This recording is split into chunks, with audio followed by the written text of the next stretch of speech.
Welcome back to English for Healthy Living, Stories for Spanish Speakers. I'm your host and resident certified health coach, Amanda. And I'm David, your resident certified health nut. Amanda, let me start with a question for you and our listeners. Do you ever feel completely exhausted at the end of the day, but the moment you lie down to sleep, your mind starts racing and you just can't switch off? Not me. I take my sleep very seriously, but I hear this from new clients constantly. It's that wired but tired feeling, and it's a perfect introduction to today's topic. It is, because today we're talking about my sister Maria. She is the definition of wired but tired, and we're going to explore her story to understand how she can finally get the sleep she desperately needs. I'm really interested to hear this, so paint a picture for us, David. What is a typical day for Maria? Well, she's a supermom, really. She has a full-time 9-to-5 office job, a husband, 2 wonderful but very energetic young children, and a golden retriever who needs a lot of attention. Her life is a constant balancing act. Right. I can already feel the exhaustion. Exactly. After work, she's rushing to pick up groceries, cook dinner, walk the dog, and get the kids to bed. She's on a hamster wheel that never stops, and by the time her head hits the pillow, she should be exhausted. But she's not. Not even close. She just lies there, staring at the ceiling, thinking about her to-do list for the next day. It's a real struggle. It sounds incredibly frustrating. You mentioned before we started that you have a theory about her light hygiene. Tell me more about that. I've been reading a lot about this, and her habits are a key part of the problem. She gets almost no natural sunlight. She's in a windowless office all day and drives to and from work in the dark, so she barely sees the sun during the week. Okay, that's a huge red flag for the body's internal clock. What happens at night? That's where it gets worse. To unwind, she gets into bed and scrolls through social media on her phone, often for an hour or more. The screen is just inches from her face. The classic pre-sleep scroll. And on weekends, they stay up late binge-watching shows thinking it's relaxing, but it's just making the problem worse. David, your diagnosis is spot on. Maria's story is a perfect case study in how our modern environment can disrupt our ancient biology. The core of the problem is a mismatch between her lifestyle and her circadian rhythm. The circadian rhythm. Can you break that down for our listeners? The circadian rhythm is your body's 24-hour internal clock, and its most powerful cue is light. Morning sunlight is a powerful signal that tells this clock it's time to start the day. Sunlight hitting our eyes triggers cortisol for energy and focus, and it also starts a countdown for melatonin, the sleep hormone, to be released about 14 to 16 hours later. So because she misses that morning signal, her clock never starts properly. Her body is hormonally confused. At night, when she needs melatonin for sleep, she floods her eyes with blue light from her phone and TV. why is blue light so bad at night? Because the light receptors in our eyes are most sensitive to that blue wavelength. To your brain, the bright blue light from a screen looks almost identical to the midday sun. It sends a powerful, conflicting signal. It's daytime. Stop making melatonin. Be awake. This creates that wired but tired state. Her body is exhausted, but her brain is getting signals to stay alert.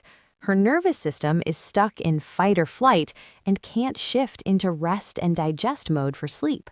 That makes so much sense. She's literally fighting her own biology. So what can she do? We need simple, practical tips for a busy mom. Let's focus on small habits. Tip number 1, actively calm the nervous system before bed. Instead of her phone, she could try 5 minutes of box breathing. Inhale for 4 seconds, hold for 4, exhale for 4, and hold for 4. This shifts the nervous system out of an alert state. Box breathing. I like that. Inhale, hold, exhale, hold. Easy to remember. What's tip number 2? Tip number 2, get morning sunlight, even if just for a few minutes. This is non-negotiable. She could take her coffee outside or walk the dog in the morning. Even on a cloudy day, the ambient light is powerful enough to set her internal clock. Okay, a morning sun habit. She can definitely do that. And the final tip. Tip number 3 is a digital sunset. About 90 minutes before bed, dim the lights and use warm colored lamps or candles. If she wants to use screens, she should use blue blocking glasses. They have orange lenses that filter out the light that inhibits melatonin, and they really work. That's brilliant. A digital sunset. It's about signaling to her brain that the day is ending. You've got it. These aren't complicated or expensive changes, but when done consistently, they can completely transform someone's relationship with sleep.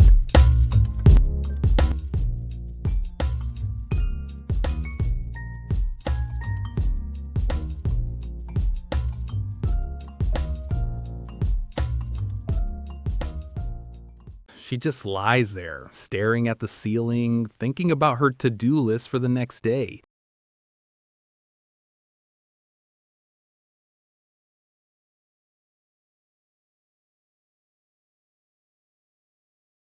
She gets almost no natural sunlight. To unwind, she gets into bed and scrolls through social media on her phone.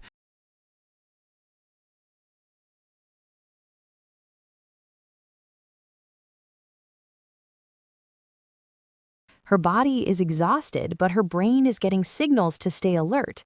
Her nervous system is stuck in fight or flight and can't shift into rest and digest mode for sleep.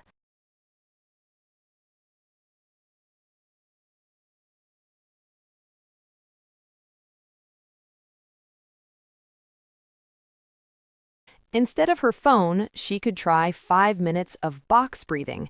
Inhale for 4 seconds, hold for 4, exhale for 4, and hold for 4.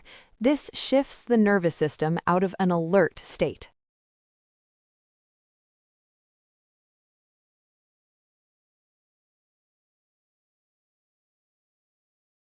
Get morning sunlight, even if just for a few minutes. This is non-negotiable. About 90 minutes before bed, dim the lights and use warm colored lamps or candles. If she wants to use screens, she should use blue blocking glasses.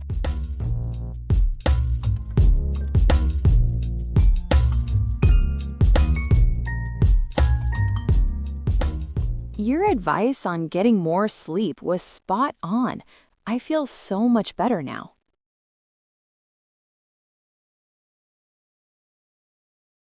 Getting morning sunlight helps reset your circadian rhythm for better sleep.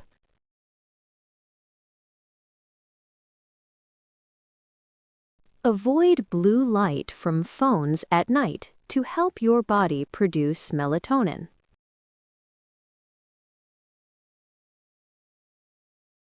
Stress puts your body in fight or flight mode, making relaxation harder.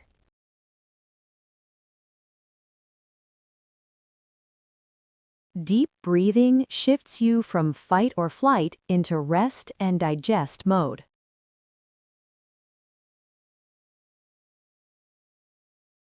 I like to unwind with a book after a long day at work.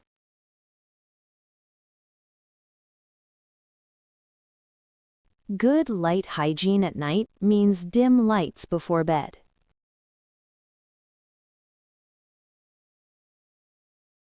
No morning sunlight is a red flag for sleep problems.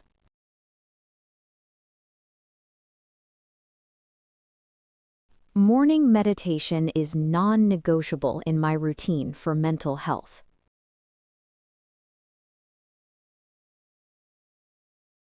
We stayed up late to binge watch the whole series over the weekend. Keep us updated on her progress. And for all our listeners, remember that small hinges swing big doors. These little changes can make a world of difference. Thank you for joining us today. We hope you learned some interesting things. Please like and subscribe. See you next time.